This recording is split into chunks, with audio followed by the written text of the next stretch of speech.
We've all heard the Bible verses that talk about Muhammad. Muhammad is in Deuteronomy, he's in the Song of Solomon, he's in Isaiah, he's in the Gospel of John.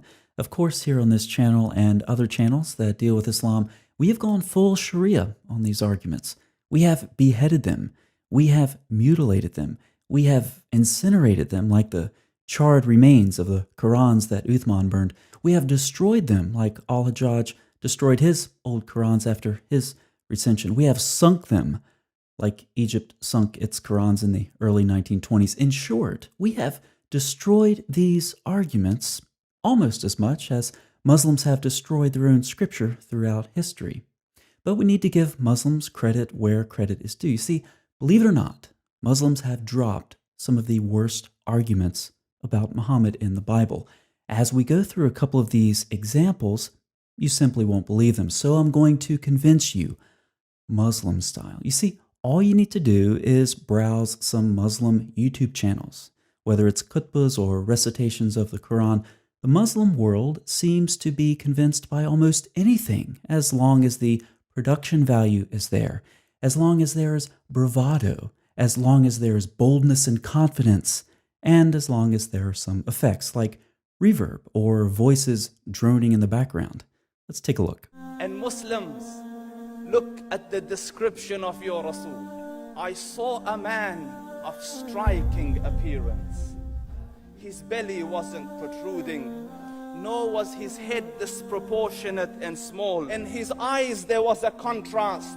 The dark was immensely dark, the white was excessively white, and his eyelashes were long, and his neck was elegantly long. So he describes Muhammad's facial features in detail. Then he says, The Sahaba say, when we used to sit at his feet, two feelings conflicting would come on the heart. The first one, you wanted to look at him. You wanted to behold the majesty of his face. And when you wanted to look up, shyness used to overtake you, so you used to look down. Amr ibn al-As says, I sat with him many times, but if you ask me to describe his face, I can't describe it. So on the one hand, we have a hilariously detailed description of Muhammad's facial features, obviously the result of an extended staring contest, and on the other hand, the companions were so shy that when they wanted to look up at Muhammad, they would immediately look back down. When you wanted to look up, shyness used to overtake you, so you used to look down. I sat with him many times, but if you ask me to describe his face, I can't describe it.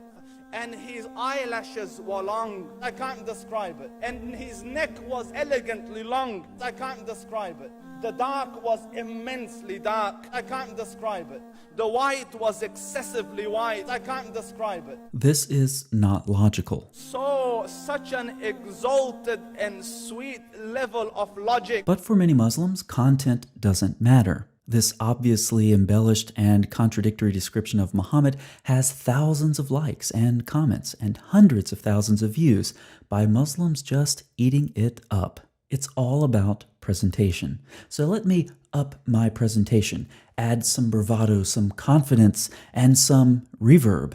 Otherwise, you just wouldn't believe this verse is about Muhammad. And God created two great lights from the light of our Lord Muhammad, blessed be he.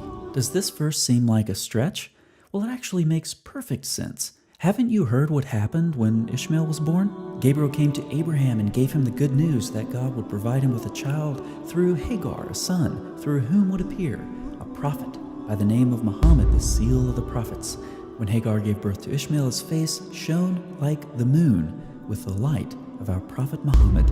Ishmael's face shone like the moon with the light of Muhammad. Now that makes me wonder, what did Muhammad's face look like compared to the moon? So I looked at his face, and I looked at the moon, and I looked at his face, and I looked at the moon, and I looked at his face, and I looked at the moon. Never mind, I'm tired of waiting around to find out. But apparently Muhammad, who made light during the creation of the world and made Ishmael's face shine, stayed lit all of his human life as well. Aisha radiallahu anha says, I was sewing with the needle. My needle dropped in the dark. I couldn't find it.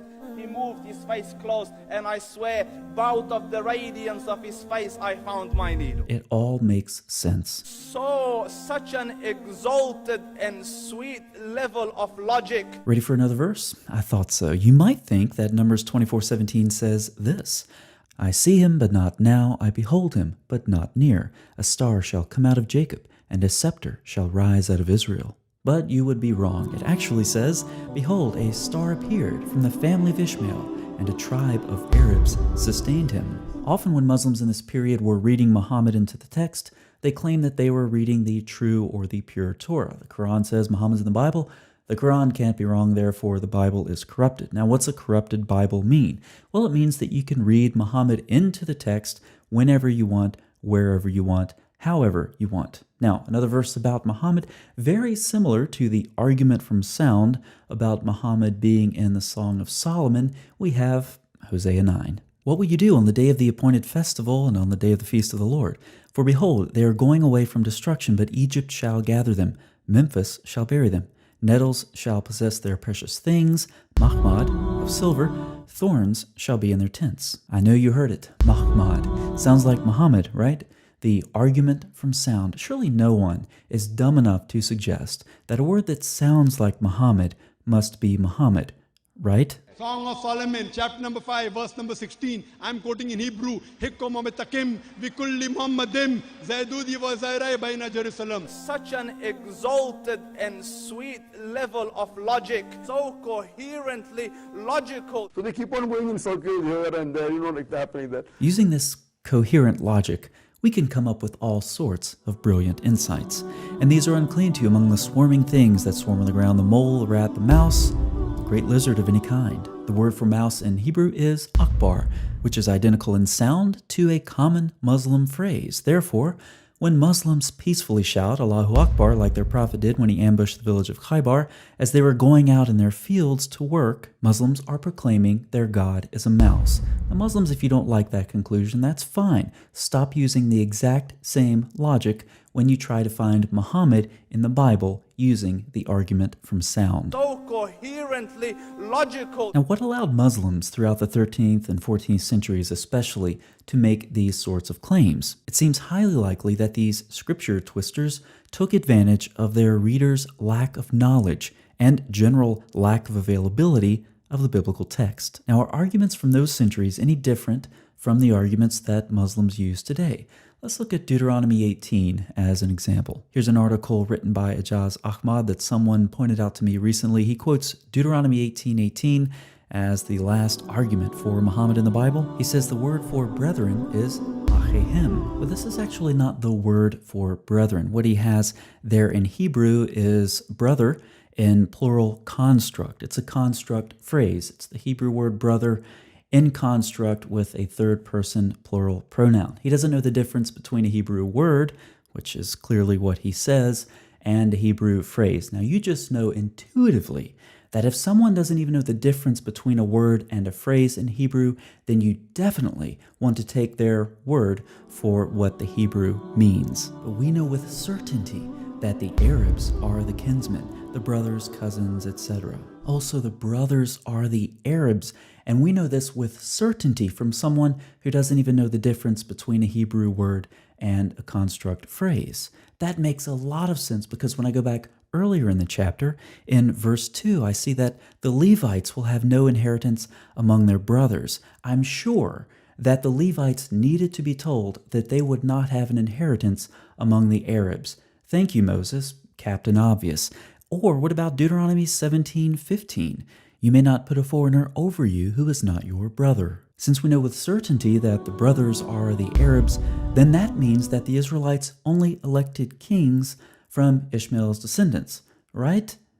Only if you're a Muslim clown trying to read Muhammad into Deuteronomy. Oh, and then there's the Quran. We gave him Isaac and Jacob and placed in his descendants prophethood and scripture. Ijaz continues, the evidence is quite overwhelming. Previously in his article, he has discussed the Gospel of John, some of the dumbest comments you'll read on John's Gospel. Just imagine Zakir Naik in text form. So they keep on going in circles here and there, like that, happening that. So the evidence isn't overwhelming, but the evidence is overwhelmed by Muslims who have a presupposition for believing that Muhammad is in the Bible because the Quran tells them so. So this argument about Deuteronomy 18 is still around, kind of, depending on which Muslim apologist you ask. Yes, the Bible does talk about a progressive revelation, which is why it talks about the upcoming prophet. That's what Deuteronomy chapter 18 says, that there was going to be one of the ways to tell a true prophet is through prophecy. So it seems we can find Muhammad in Deuteronomy 18,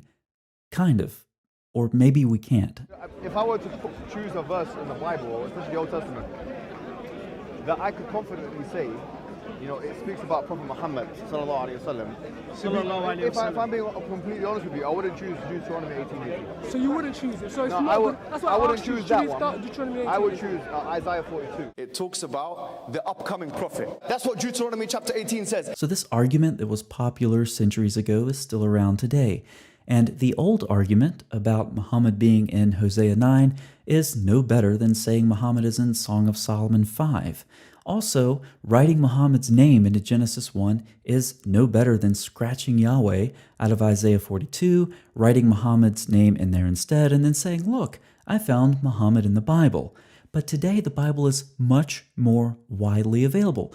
Muslims can no longer capitalize on the ignorance of their readers, yet their arguments haven't changed one bit. So what's a Muslim to do when they're trying to justify Allah's words in the Quran about Muhammad being mentioned in the Bible? There are a number of options. Option 1, claim the Bible is corrupted. Of course, for Muslims, this causes a problem because it requires them to ignore a number of verses in the Quran. There, Allah promises to be the guardian of the reminder, the same word that's used to describe the previous scriptures as well. Notice especially Surah 21:7, where the Quran commands its hearers to ask the people of the reminder if they do not know. We see the same thing in Surah 16:43. One thinks that Allah would have put some sort of a disclaimer in the Quran if these books were corrupted, instead of simply endorsing them over and over and over, which is exactly what we see. Notice that Allah sent down the Torah, and whoever does not judge by what's in it is an unbeliever. In Surah 5:47, let the people of the gospel judge by the gospel. The Quran has no idea that the Bible is corrupted. The closest you get is people who write scripture with their own hands as opposed to corrupting previous scriptures, and those who twist meanings with their tongues. As Arthur Droege says, the Quran itself speaks only of punning with words, rather than wholesale corruption. For some important Muslim scholars like Razi and Qurtubi, the so-called corruption of the Bible was a matter of misinterpretation or concealing verses. This is echoed by some modern Muslim scholars as well. Dr. Atai states, but when you compare the two textual traditions, Ben Asher and Ben Khayyim, there are some variations in wording, but the vast majority of differences are differences in what are called niqut in Hebrew, or vowel notations, vowel pointings. So the bottom line is the Hebrew Bible that was existent in 7th century Arabia is basically the same as the Hebrew Bible used today. Question is, then why are you giving authenticity to the Gospels? That's a good question, because I think the Quran does. Very good. I think the Quran does. And from Professor Abdullah Saeed, the authorized scriptures of Jews and Christians remain very much today as they existed at the time of the Prophet. It is difficult to argue that the Quranic references to the Torah and Gospel were only to the pure Torah and Gospel, as existed at the time of Moses and Jesus, respectively. If the texts have remained more or less as they were in the 7th century CE, the reverence the Quran has shown them at the time should be retained even today. Many interpreters of the Quran, from Tabari to Razi to Ibn Taymiyyah and even Qutb, appear to be inclined to share this view. The wholesale dismissive attitude held by many Muslims in the modern period towards the scriptures of Judaism and Christianity do not seem to have the support of either the Quran or the major figures of the Tafsir. But this is a problem. The Bible, both before and after Muhammad, has something in common. It doesn't talk about Muhammad. In fact, it explicitly condemns Muhammad-like figures. And this is where the problem gets most significant. When the Quran claims to confirm prior scriptures, and when it claims that Muhammad is in them, what specifically does it think it's talking about? Perhaps another reason for the spread of this unique literature referring to Muslim reconstructions of the true Bible was the fact that Arabic translations of the Bible were not easily available to Muslim authors up to the 13th century. Often, however, these alleged quotations contain midrashic and other Jewish material taken by Muslim authors to be part of the Torah itself. Think about that last statement. Muslim authors thought that extra biblical Jewish material was part of the Torah. What else does that sound like? Can anyone think of the name of a book that claims over and over and over again to affirm the Torah and the Gospel, but in reality spends very little time interacting with them, instead interacting with rabbinic tradition and all sorts of other extra biblical material? That's right, the Quran. And the Quran never gives us an indication that it knows the difference between biblical and extra biblical material. It's ironic then that Muslims want to claim on the basis of their book, which knows very little about the Bible, that the Bible is corrupted. Here's what the Quran knows about the Bible: little to nothing, just like Muslims for the first 6 centuries of Islam and just like modern Muslims today.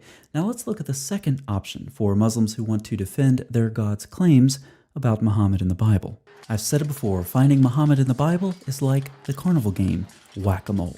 What do you do when you can't defend an argument? Well, if you're intellectually dishonest, just change the argument to something else. Look, there's Muhammad in the Song of Solomon. No, actually, he's in Deuteronomy. Wait, he's in Isaiah. Just kidding. He's actually in the Gospel of John. And on it goes. Muslims tell us about Muhammad in the Bible. We go full Sharia on those arguments, and he just pops up somewhere else.